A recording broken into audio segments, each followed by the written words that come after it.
आज एक जीर्णोद्धार करेगा, आज चक्रवर्ती बनेगा, कल अभ्युदय सुख को पाने के साथ साथ मोक्ष पुरुषार्थ करेगा। कभी जो लोग आज बड़े झबरे बाल वाले उठ करके चक्रवर्ती बनने की सोच रहे हैं, मैं जब उनके झबरे बाल देखता हूं तो सोचता हूं कि आज तू चक्रवर्ती बन जा, कल तू जब तीर्थंकर बनने की राह में आएगा तो ये झबरे बाल अपने हाथ से केशरोच करके भी उखाड़ेगा। करेंगे ऐसे लोग जो आज घुंघराले झबरीले बालों के साथ चक्रवर्ती बनने का सौभाग्य प्राप्त करना चाहते हैं। ये कोई अभिनय नहीं है, यथार्थ है। विनम्र सागर जिस गद्दी पर बैठता है वहां पर मेरी पीठ के पीछे गुरुदेव श्री समय सागर जी महाराज, फिर ऊपर विद्यासागर जी महाराज, फिर दादा गुरु ज्ञान सागर जी महाराज, अंत में बड़े बड़े तीर्थंकरों की पूरी परंपराओं के आशीर्वाद निकलते हैं। उन सब का आशीर्वाद मेरे माथे पर होता है और मेरा हाथ तुम्हारे माथे पर होता है। वो गुरु कहां से तुम्हें आशीर्वाद देंगे? उन्होंने मुझे बना करके भेजा है, मैं नहीं हूं।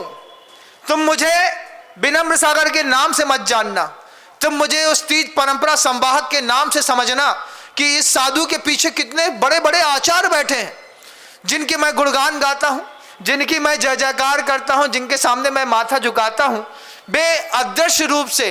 क्योंकि औदारिक शरीर नहीं है, इसका मतलब ये थोड़ी कि शरीर मुक्त हो गए।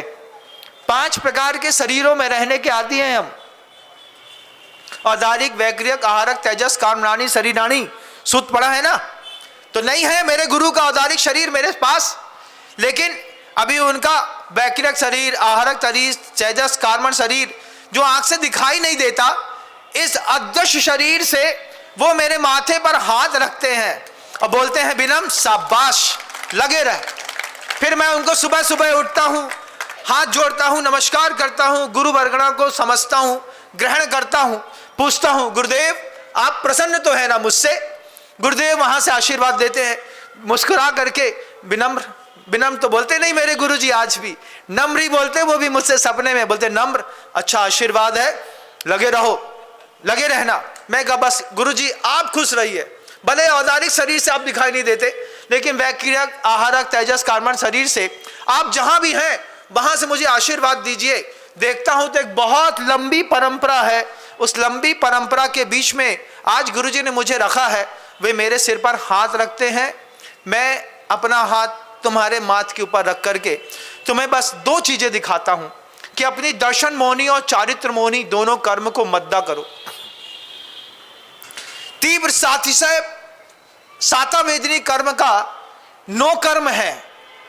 अरहत गुरु पूजासु, अरहंत भगवान की पूजा करना, मुनियों की पूजा करना, अभिषेक करना, शांति धारा करना, वैयावृत्ति करना, उनके लिए दान देना, उनके लिए योग्यताएं और अनुकूलताएं बनाना, ये ऐसा तीव्र साता वेदनी कर्म का उदय है। जिस दिन भी तुम्हारा खिलेगा उस दिन अपने आप तुम्हें कुछ मांगना नहीं पड़ेगा, तुम्हें चाहने के लिए पुरुषार्थ नहीं करना पड़ेगा। मेरा साता वेदनी कर्म का उदय चलता कैसा?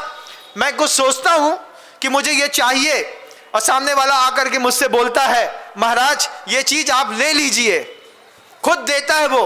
हीरे की अंगूठी खरीदने के लिए मेहनत मत करो, क्या करो?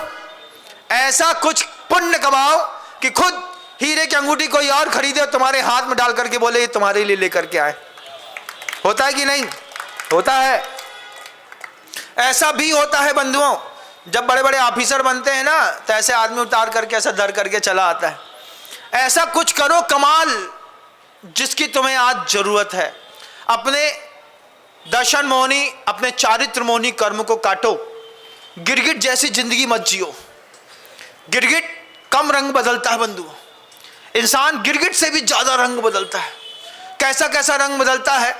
कभी तुम्हारे कृष्ण लेसा के परिणाम होते हैं, कभी नील लेसा के, कभी कापोत लेसा के, कभी शुक्ल लेसा के, कभी पद्म लेसा के, कभी पीत लेसा के। एक ही इंसान में सब दिखाई देता है। यहाँ पे बैठे हो, अभी सबको ऐसा अवभाव लग रहा है भगवान धन हो गए, अभी शुक्ल लेसा का परिणाम चल रहा है। अभी बाहर निकलो, कोई भिखारी कुछ मांग ले, अभी कृष्ण लेसा आ जाएगी, फिर नील लेसा आ जाएगी। किसी से भिड़ जाओ, हाथापाई हो जाए, कापोत कृष्ण की लेसाओं के। कितना एक ही इंसान में कितने इंसान छिपे हुए हैं, देखिए ना, आप खुद देखिए। और इनके भंग बनाने पर इसके असंख्यात लोक प्रमाण जो भेद बनते हैं, उसमें भी हमारी आपकी जिंदगी गिरगिट के जैसी हो गई है। एक बार तो अपना सही रंग देखो, उस सही रंग देखने के लिए 2 फरवरी से 9 फरवरी तक एक विधान रखा है, कल्पद्रुम महामंडल विधान देवत गुरु पूजासु। अगर ये तीव्र साता वेदनिक कर्म को बांधने का 9 कर्म है तो वहां पर मिल करके अपने दर्शन मोहनी कर्म को मद्दा करेंगे, चारित्र मोहनी कर्म को मद्दा करेंगे। मंदिर में निर्माण में अपनी ताकत का प्रयोग तो करिए, ना सही जिनबिंब बनाने का नहीं रख पा रहा है, नहीं है ताकत, लेकिन अपनी शक्ति का प्रयोग जरूर करना जिनबिंब निर्माण में, केवली के निर्माण में, संघ के निर्माण में, शुद्ध के निर्माण में, धर्म के निर्माण में तुम अपने धन का, संपत्ति का, समय का, ज्ञान का उपयोग करोगे, निश्चित आज नहीं तो कल तुम्हें चक्रवर्ती, तीर्थंकर, बलदेव, वासुदेव, कामदेव बनने का मौका मिलेगा। मां जिनवाणी झूठी नहीं होती बंधुओं, अगर वो झूठ होती काहे को 25 साल से मेहनत करते, काहे को गुरुदेव 58 साल तक मेहनत करते। लेकिन जब श्रद्धान चरम पर होता है तब जाकर के जीव का कल्याण होता है। अभी बहुत नीचे बैठी हुई जो चेतना है, उस चेतना को झंकत करके ऊपर उठाइए, पाप पुण्य पे विश्वास सीखिए। नहीं आता है विश्वास तो चलिए कुछ कमाल दिखाते हैं। 9 दिनों के बीच में कुछ ऐसा देने की कोशिश है, लगातार मेरी जारी है। मैं अपने तैयार हो गया, मैं अपने काम करने के लिए, आप भी तैयार हो जाइएगा। आपके लिए अवसर बिल्कुल बगल में आकर के खड़ा हुआ है। कमेटी के जो क्षेत्रीय संयोजक है वे यहाँ पर आपकी भूमिका निश्चित करेंगे। कल्पद्रुम महामंडल विधान पूरी दुनिया को निमंत्रण देना चाहता हूँ। कोई कहीं से भी आना चाहता है, स्क्रीन पर नंबर है, नंबर पर आप अपने मोबाइल से आप अपना आरक्षण करा करके यहाँ पर धर्म लाभ ले सकते हैं। अगर आपको मेरी वीडियो अच्छी लगती है तो प्लीज़ मेरे चैनल को लाइक करें, शेयर करें और सब्सक्राइब करें। Thank you.